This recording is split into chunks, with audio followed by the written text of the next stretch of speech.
بسم اللہ الرحمن الرحیم۔ سونیا اس کے متعلق اور معلومات حاصل کرنا چاہتی تھی۔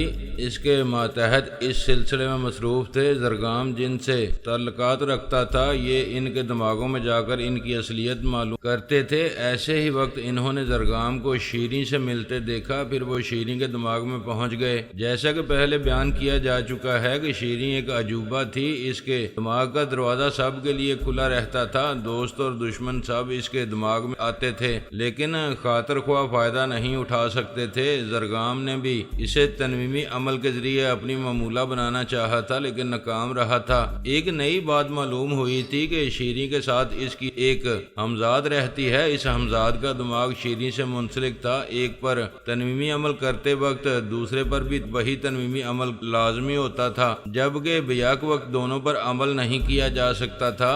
اب یہ بات کبھی آئندہ زیر بحث آ سکتی تھی کہ شیریں ڈبل دماغوں کی حامل ہے یا واقعی اپنی ہمزاد سے جسمانی، دماغی اور روحانی طور پر وابستہ ہے۔ بہرحال سونیا کے ماتحتوں نے اسے رپورٹ دی کہ زرگام ایک ایرانی دوشیزہ کا دیوانہ ہے۔ اس کا نام شیریں ہے۔ وہ نہایت شریف، پارسا اور عبادت گزار ہے۔ ایسا نہ ہو کہ وہ شیطان اسے کہیں منہ دکھانے کے قابل نہ چھوڑے۔ سونیا نے فون کے ذریعے اس سے رابطہ کیا، پھر بولی ہیلو۔ اس نے پوچھا ہیلو کون؟ تم میری آواز نہیں پہچانتے، مجھے صورت سے بھی نہیں پہچان سکو گے۔ جو تصویریں تم نے اپنے حواریوں کو دی ہیں میں ان سے مختلف ہوں۔ تم مجھے ایک اندھے کی طرح تلاش کرتے رہ جاؤ گے۔ تم؟ وہ حیرانی سے بولا کیا تم سونیا بول رہی ہو؟ ہاں۔ تم مجھے کب تک تلاش کرو گے؟ تم میرے ایک نقش قدم تک بھی نہیں پہنچ پائے ہو، جبکہ میں تمہارے شب و روز کی تفصیلات سے واقف ہوں۔ دیکھ لو کہ تمہارا موبائل فون نمبر بھی جانتی ہوں۔ وہ بات بناتے ہوئے بولا میڈم تم غلط سمجھ رہی ہو، میں تمہیں نہیں اپنی ایک دشمن عورت کو تلاش کر رہا ہوں۔ اچھا تو وہ میں نہیں ہوں؟ بالکل نہیں، وہ کوئی اور ہے۔ کیسے مرد ہو؟ تلاش کرنے کے بعد میں مل رہی ہوں تو مجھے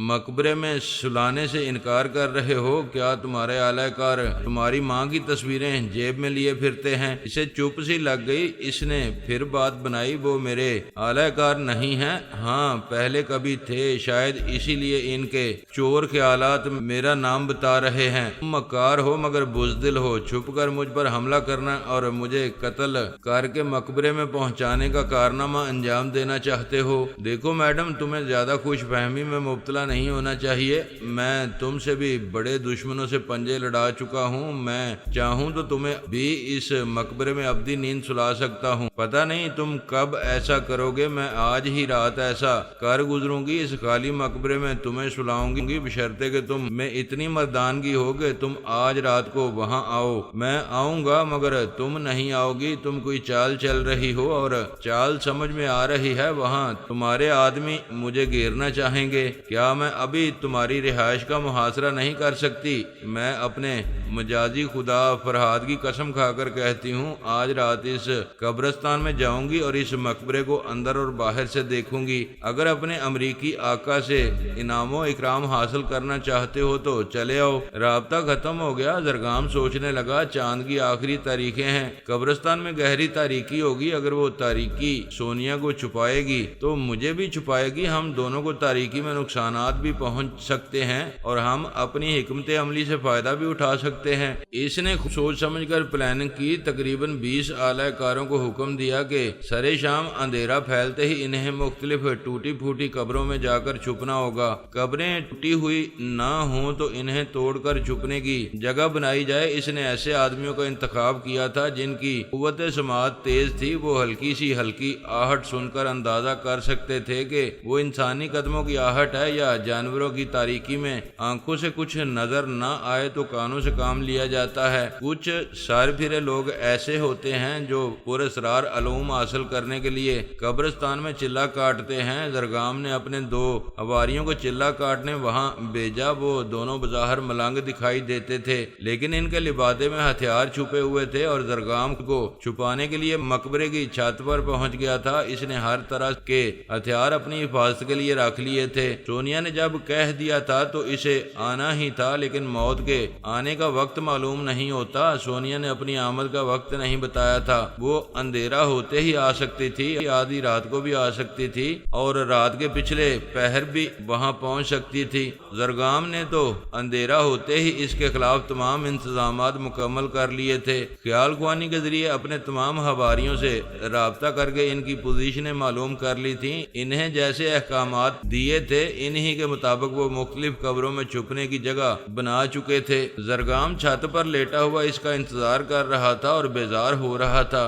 پتہ نہیں وہ کتنی رات گزرنے کے بعد آنے والی تھی۔ بادشاہ ہو یا ملکہ، وہ پہلے نہیں آتے، پہلے پیادے آتے ہیں۔ پہلے انتظامیہ کے لوگ آ کر راستے کا کچرا صاف کرتے ہیں۔ آدھی رات کے بعد وہ انتظار کرتے کرتے جھنجھلا گیا۔ ایسے ہی وقت ایک چیخ سنائی دی۔ گھر میں کوئی چیخے تو کوئی بات نہیں، قبرستان کے سناٹے میں بلند ہونے والی چیخ سن کر کلیجہ کانپ جاتا ہے۔ زرگام کے دماغ نے چیخ کر کہا وہ بلا آ گئی ہے۔ پھر دوسری چیخ سنائی دی۔ اس کے ساتھ ہی بھاگتے ہوئے قدموں کی آوازیں سنائی دینے لگیں۔ تاریکی میں کچھ نظر نہیں آ رہا تھا، کس نے چیخ ماری ہے اور کون لوگ بھاگ رہے ہیں۔ وہ خیال خوانی کے ذریعے اپنے اعلی کاروں کے اندر باری باری پہنچنے لگا۔ پھر ایک اعلی کار سے معلوم ہوا جن قبروں میں وہ دو ساتھیوں کے ساتھ چھپا ہوا تھا وہاں سے سانپ بچھو نکلنے لگے تھے۔ ان میں سے ایک کو بچھو نے ڈنک مارا تھا، وہ تڑپ رہا تھا، ایڑیاں رگڑ رگڑ کر مر رہا تھا۔ دوسرے ساتھی سانپ اور بچھوؤں کو اپنے بدن پر سے جھٹکتے ہوئے وہاں سے بھاگ نکلے تھے۔ زہریلے سانپ بچھو قبروں کے اندر ہوتے ہیں۔ انہوں نے بدحواسی میں یہ نہیں سوچا کہ وہ قبرستان کے باہر ان پر پھینکے گئے تھے۔ زرگام خیال خوانی کے ذریعے انہیں ڈانٹنے لگا، بزدلو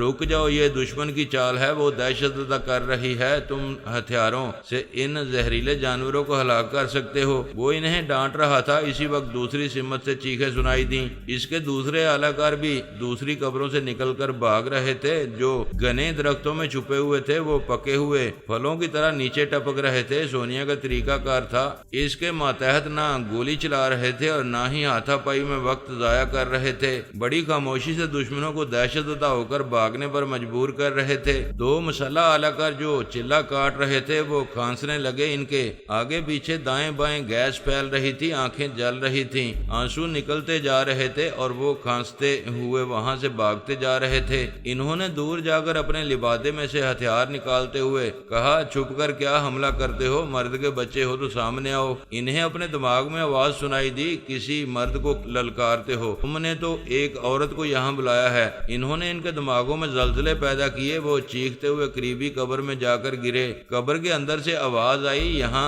پہلے ہی سانپ بچھوؤں نے جکڑ رکھا ہے، کوئی دوسری جگہ دیکھو۔ وہ مختلف سمتوں میں بھاگ رہے تھے، یہ سمجھ رہے تھے کہ مخالف سمتوں سے دشمن آ رہے ہیں۔ یوں تاریکی میں انہوں نے ایک دوسرے پر گولیاں چلائیں اور اپنے ہی ساتھیوں کے ہاتھوں ہلاک ہوتے رہے۔ جو بچ گئے وہ قبرستان سے باہر بھاگنے لگے۔ زرگام خیال خوانی کے ذریعے ایک ایک کے دماغ میں پہنچ کر کہہ رہا تھا، رک جاؤ، یہ سونیا کی چال ہے، وہ تمہیں دہشت زدہ کر رہی ہے۔ بھاگنے والے کہہ رہے تھے، ہم اپنے ساتھیوں کا انجام دیکھ رہے ہیں، سیدھی سی بات ہے، ہم انسانوں سے لڑ سکتے ہیں، سانپوں اور بچھوؤں سے ہمارا باپ بھی نہیں لڑے گا۔ تھوڑی دیر بعد گہرا سناٹا چھا گیا۔ سونیا نے شہر خموشہ میں تھوڑی دیر کے لیے ہلچل پیدا کی تھی، پھر زرگام کے دماغ کو ویران کر دیا تھا۔ اس ویرانے میں اب اس کا کوئی اعلی کار نہیں رہا تھا۔ وہ حیران اور پریشان ہو کر سوچنے لگا، یہ کیا ہو گیا؟ وہ تو مقابلہ کرنے اور سونیا کو ہلاک کرنے آیا تھا، لیکن سونیا نے مقابلہ ہی نہیں کیا۔ اس کے باوجود 12 اعلی کار مارے گئے، باقی دہشت زدہ ہو کر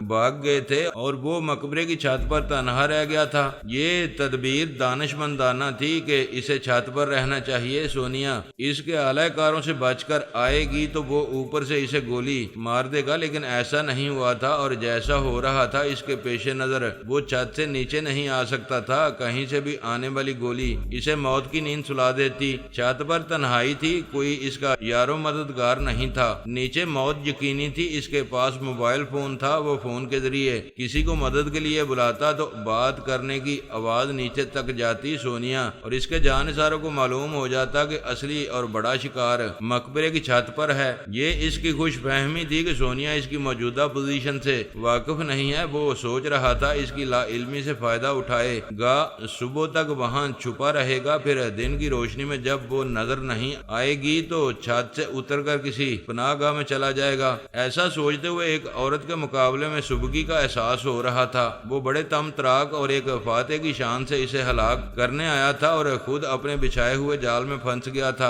اتنا مجبور ہو گیا تھا کہ چھت سے اتر نہیں سکتا تھا اور چھت پر رہ کر جنجلا رہا تھا کہ سونیا نے اپنی حکمت عملی سے آسمان اور زمین کے بیچ اسے اٹکا دیا ہے۔ اس نے خیال خوانی کے ذریعے مین کلر کو مخاطب کیا، اسے اپنے تمام حالات بتائے، پھر کہا میری سمجھ میں نہیں آ رہا ہے، کیا کروں؟ پلیز میری مدد کرو۔ تمہیں پہلے ہی سونیا کی تمام ہسٹری بتا دی گئی تھی اور تم نے دعویٰ کیا تھا کہ اس کی مکاریوں کو اچھی طرح سمجھ گئے ہو۔ بے شک میں نے اچھی طرح سمجھ کر ہی اسے قبرستان جیسی جگہ بلایا تھا۔ جیسے میں نے انتظامات کیے تھے ان سے سونیا بچ کر نہیں جا سکتی تھی۔ کیا میں نے جو منصوبہ بنایا تھا اس میں کوئی خامی رہ گئی تھی؟ منصوبہ خواہ کتنا ہی ٹھوس اور جامع ہو، اگر وہ ناکام ہوتا ہے تو اس میں یقیناً کوئی خامی رہ جاتی ہے جو تمہاری سمجھ میں پہلے نہیں آتی۔ اب تمہاری ناکامی سے یہ بات سمجھ میں آتی ہے کہ سونیا تمہاری لا علمی میں تمہارے بارے میں بہت کچھ معلوم کر رہی ہے۔ وہ غصے سے مٹھیاں بھینچ کر بولا، میرا اگلا حملہ اس کے لیے جان لیوا ثابت ہوگا، اس کی ساری مکاریاں دری کی دری رہ جائیں گی، لیکن میں یہاں سے کیسے نکلوں؟ بہت خوب، تم آئندہ حملے کی بات کر رہے ہو اور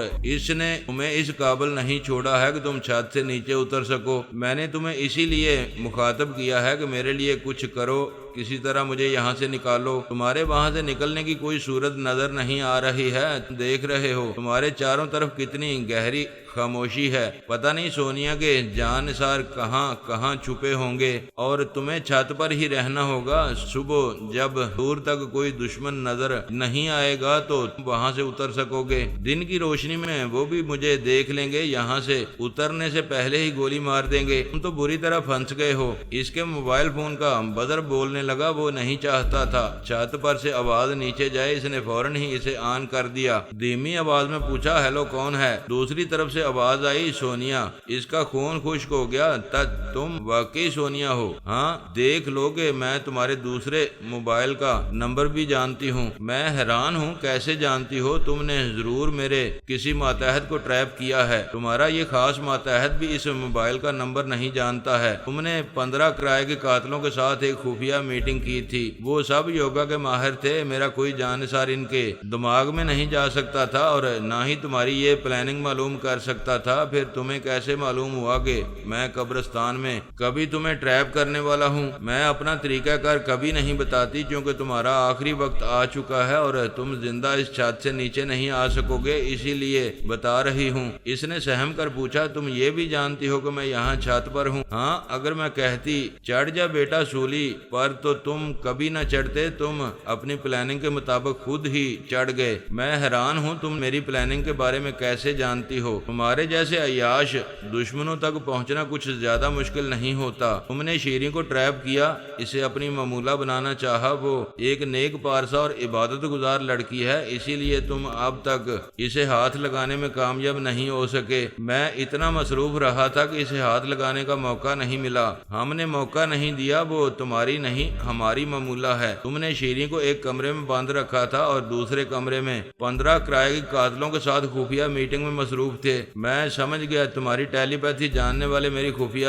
میٹنگ کی تمام باتیں شیریں کے ذریعے سن رہے تھے۔ یہ بھی سمجھ میں آیا ہوگا کہ عیاشی کیا رنگ لاتی ہے۔ میں سوچ بھی نہیں سکتا تھا کہ شیریں تمہاری اعلی کار ہوگی اور اس کی وجہ سے میرے تمام منصوبے خاک میں مل جائیں گے۔ منصوبے تو خاک میں مل گئے مگر تم خاک میں نہیں ملو گے، کیونکہ خاک ہونے کے لیے چھت سے اترنا ہوگا اور میں تمہیں اترنے نہیں دوں گی۔ لوگ زمین پر مرتے ہیں یا فضائی سفر کے دوران میں حادثے میں ہلاک ہوتے ہیں یا پھر پانی میں ڈوب جاتے ہیں۔ شاید وہ پہلا شخص تھا جو اپنے ہی بنائے ہوئے مقبرے کی چھت پر بیٹھے بیٹھے مرنے والا تھا۔ بولا، میں مرنے کے لیے یہاں بیٹھا نہیں رہوں گا، نیچے آؤں گا۔ تمہارے مقدر میں اوپر جانا لکھا ہے، نیچے کیسے آؤ گے؟ مجھے خوفزدہ نہیں کر سکتی، میں تمہارے آدمیوں سے مقابلہ کروں گا۔ مقابلہ کرو گے تو اپنی اپنی موت سے بھی زیادہ نقصان اٹھاؤ گے۔ میرے آدمی تمہیں گولی مار کر زخمی کریں گے، پھر تم دماغی کمزوری کے باعث میرے لوگوں کو اپنے اندر آنے سے نہیں روک سکو گے۔ وہ تمہارے دماغ پر قبضہ جما کر پھر تمہیں چھت پر پہنچا دیں گے۔ اس نے ایک ہاتھ سے اپنا سر تھام لیا۔ اس نے اس پہلو پر غور نہیں کیا تھا کہ زخمی ہوگا تو اس کا دماغ دور ہوگا اور دشمن اس کے اندر آنے لگیں گے۔ اس نے جھنجھلا کر فون بند کر دیا۔ خیال خوانی کے ذریعے چیخ چیخ کر مین کلر کو پکارنے لگا۔ مین کلر نے کہا، کیوں چیخ رہے ہو؟ میں بڑی دیر سے تمہارے دماغ میں ہونیا سے ہونے والی تمام کو سن چکا ہوں۔ سنتے رہے اور خاموش رہے۔ میری مداخلت ضروری نہیں تھی۔ میں اس کی باتوں سے اندازہ کر رہا تھا کہ وہ ایران میں کس طرح ہمارے خلاف قدم جمائے ہوئے ہے۔ تمہیں اپنی پڑی ہے، پہلے مجھے یہاں سے صحیح سلامت نکالو۔ میں وہاں سے کیسے نکالوں؟ تمہارے چاروں طرف گہری تاریکی میں کہاں کہاں موت چھپی ہوئی ہے یہ تم جانتے ہو، نہ میں جانتا ہوں۔ کیا میں تاریکی دور ہونے تک یعنی کہ صبح ہونے تک یہیں بیٹھا رہوں؟ وہ جانتی ہے میں یہاں ہوں، وہ مجھے زندہ نہیں چھوڑے گی۔ دن کی روشنی میں بھی تمہارے لیے موت ہے، اور اگر موت نہ ملی اور زخم ملے تو دشمن تمہارے دماغ میں گھس آئیں گے۔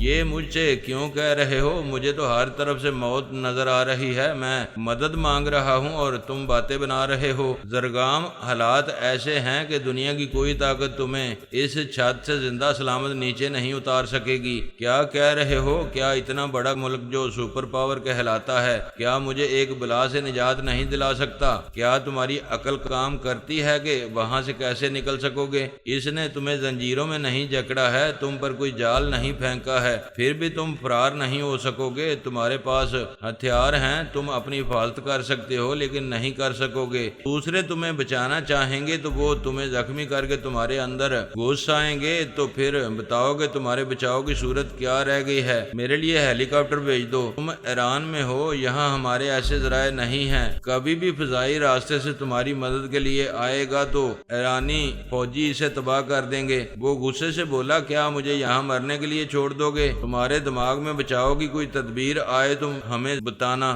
ہم تمہاری مدد کریں گے۔ میں دوسرے معاملات میں مصروف ہوں، ابھی جا رہا ہوں۔ وہ چلا گیا۔ یہ بے یارو مددگار رہ گیا۔ اس کے پاس ہر طرح کا اسلحہ تھا لیکن وہ اسے استعمال نہیں کر سکتا تھا۔ وہ ٹیلی پیتھی جیسا زبردست ہتھیار بھی کسی پر استعمال کر کے کوئی فائدہ حاصل نہیں کر سکتا تھا۔ اس کے پاس ہر طرح کی طاقت تھی، پھر بھی وہ دنیا کا سب سے کمزور انسان تھا۔ دنیا نے وہاں کے اعلیٰ حکام سے کہہ دیا تھا کہ اس مقبرے کے اطراف فوجی جوان رہیں گے، اسے چھت سے اترنے نہیں دیں گے۔ وہ وہیں بھوکا پیاسا رہ کر زندگی کے لیے ترس ترس کر مرے گا۔ وہ غدار وطن تھا، اسے یہی سزا دی گئی۔ اس نے نیچے اترنا چاہا تو اسے زخمی کر کے پھر چھت پر پہنچا دیا گیا۔ اسے وہیں سزا بھگتنے پر مجبور کیا گیا۔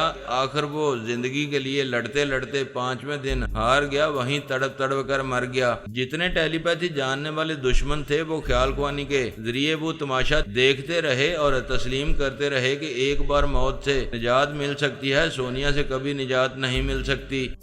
شیطرہ پیرس پہنچ گئی۔ اس نے آج تک کبھی کسی سے دوستی نہیں نباہی تھی، پورس سے بھی نباہ نہ کر سکی۔ نادیدہ گولیوں اور فلائنگ کیپسولوں کے بارے میں اسے دھوکہ دے کر ان چیزوں کو چھپا کر رکھنے کی کوشش کی، لیکن پورس سے اس کی یہ مکاری چھپی نہ رہی۔ نتیجہ صاف ظاہر تھا، دونوں کے درمیان اختلافات پیدا ہو گئے۔ پورس نے صاف طور سے کہہ دیا، جب تم پارس سے وفا نہ کر سکی تو مجھ سے کیا کرو گی؟ تمہاری فطرت میں بے وفائی اور خود غرضی ہے۔ پورس نے اسے بتایا کہ اس نے نادیدہ بنانے والی گولیاں اور فلائنگ کیپسول جتنے ملکوں میں چھپا رکھے ہیں، اس نے ان سب کو نکارہ بنا دیا ہے۔ شیطرہ کا چھپایا ہوا صرف ایک ذخیرہ جو پیرس کے مضافات میں کہیں ہے، اس کے متعلق پورس نہیں جانتا ہے۔ اس طرح شیطرہ کی وہ اہم چیزیں محفوظ ہیں۔ شیطرہ کے لیے اس سے بڑی خوشی کی بات کوئی نہیں ہو سکتی تھی کہ وہ نادیدہ بنانے والی گولیاں جو اب کسی کے پاس نہیں ہیں، اس کے پاس محفوظ ہیں، وہ پیرس جا کر انہیں حاصل کر سکتی